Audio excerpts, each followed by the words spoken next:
Hi Virgo, welcome to your January 2017 love reading. It's Rena here.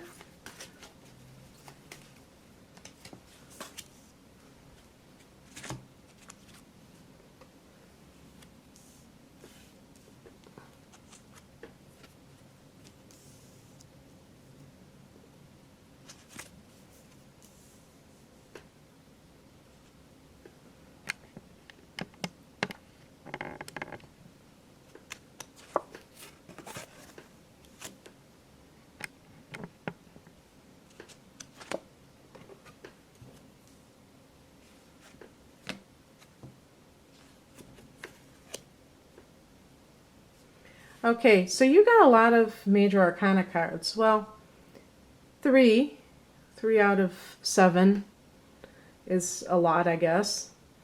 The overall card is the 5 of Cups, the card that relates to some kind of disappointment or a sense of dejection. And this is something that has occurred, because it's in January, it's something that is happening that you're dealing with.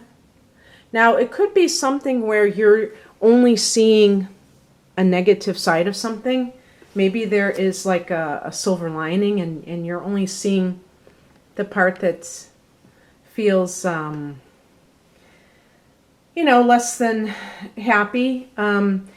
When I look at the past, it's very interesting because we get the 10 of Cups.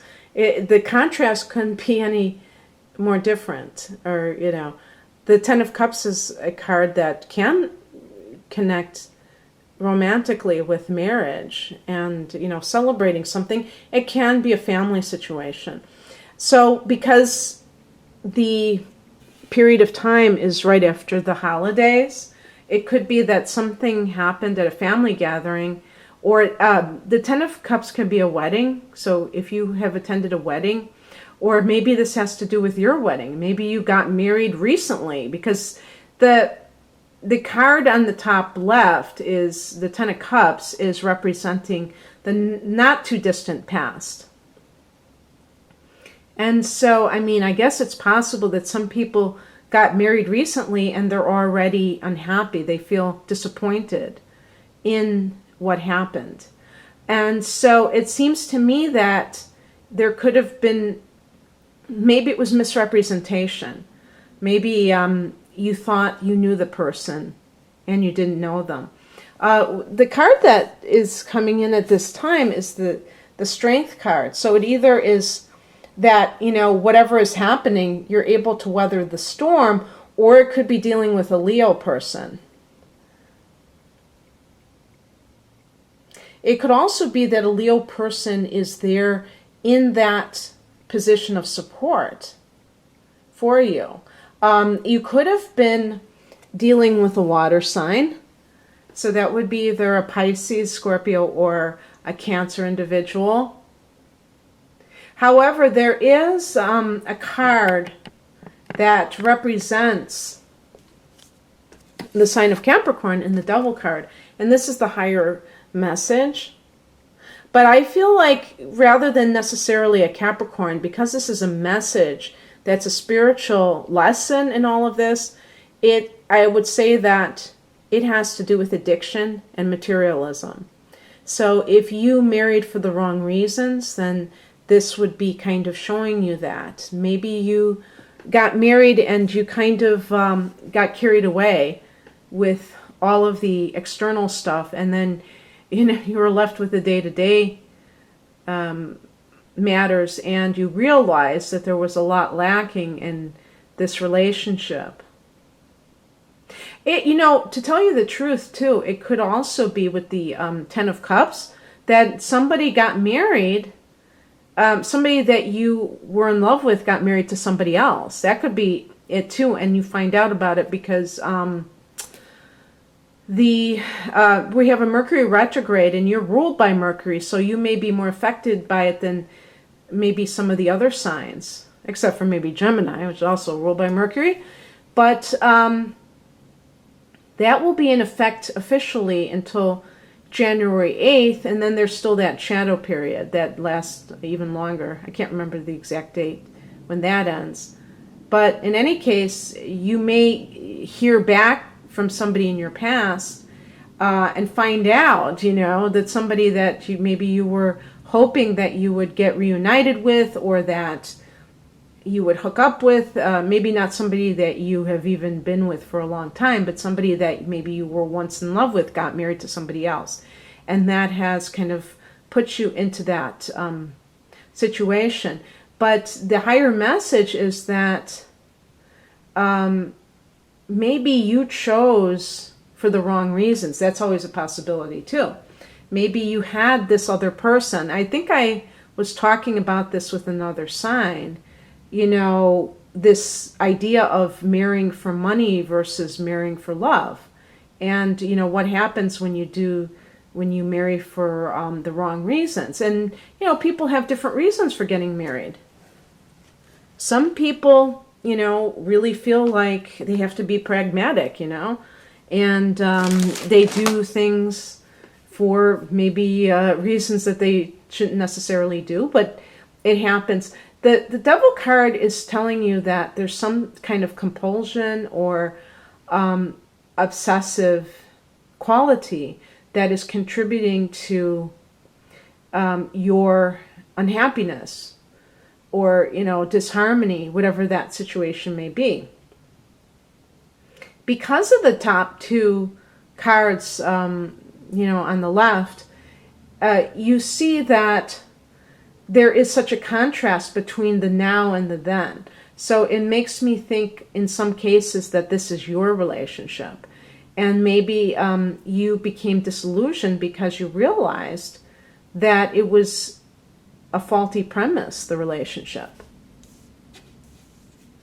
Or maybe, maybe even in some cases, your partner has an addiction. Maybe you didn't realize, because the Devil card can deal with addiction. I mentioned materialism, but that is a form of addiction. But it could be any of the, it could be some kind of substance abuse, sex addiction could be a possibility. You're married to somebody who has a sex addiction and you didn't know that before you got married. And so because it's such a recent thing, you're like, oh my God, But the Strength card is a card to kind of let you know that you have what it takes to weather the storm.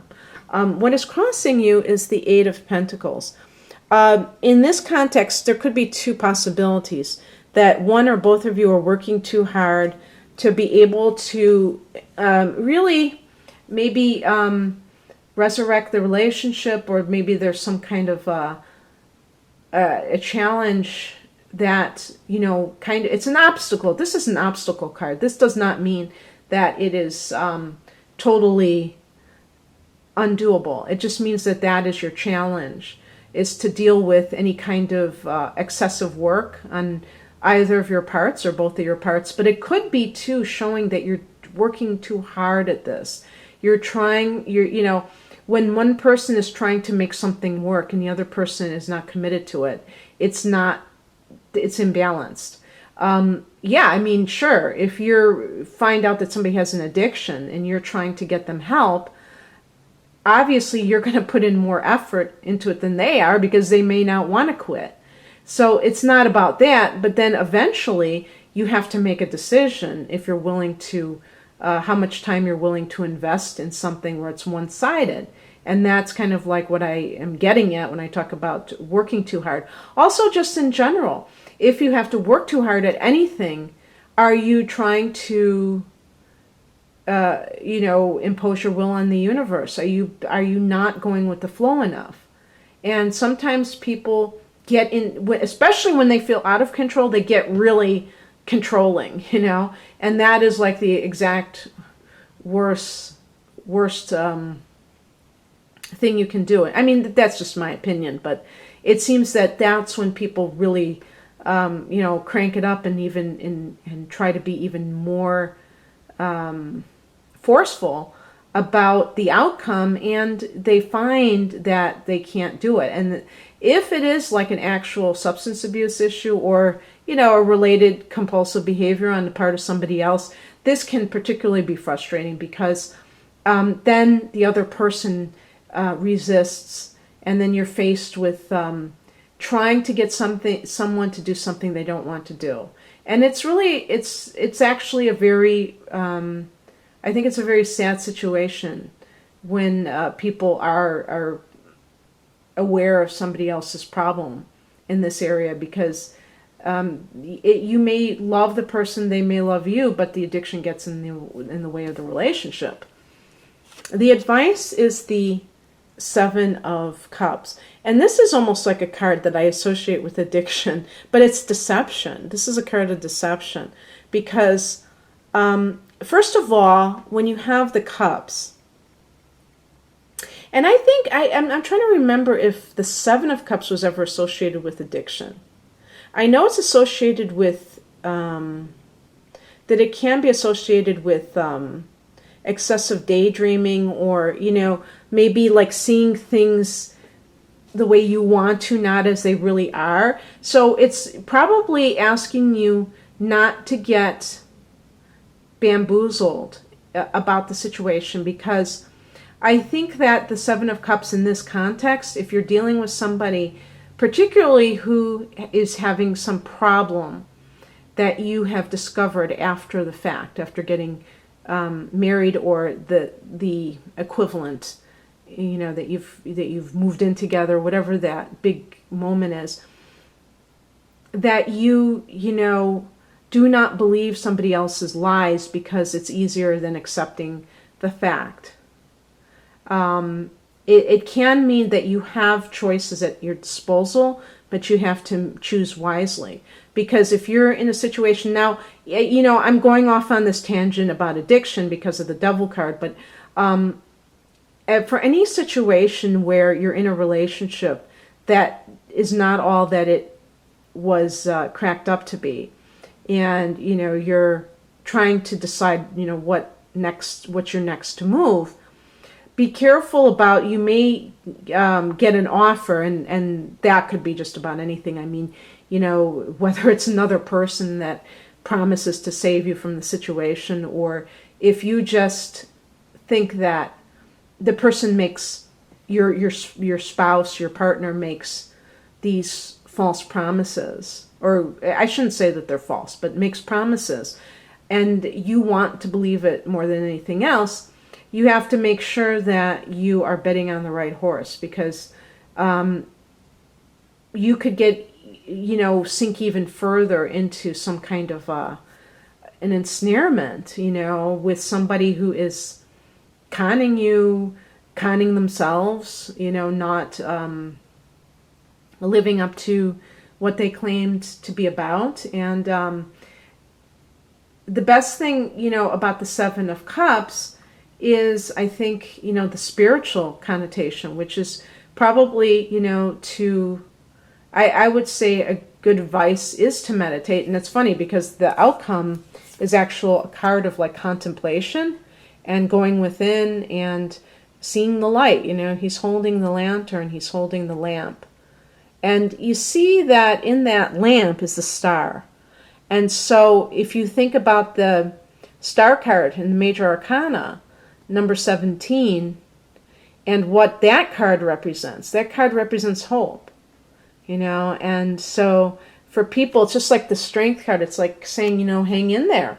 There's something for you, whether it's within this relationship or in the future.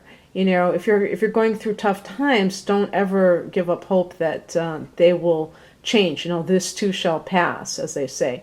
The Hermit card is your card, Virgo.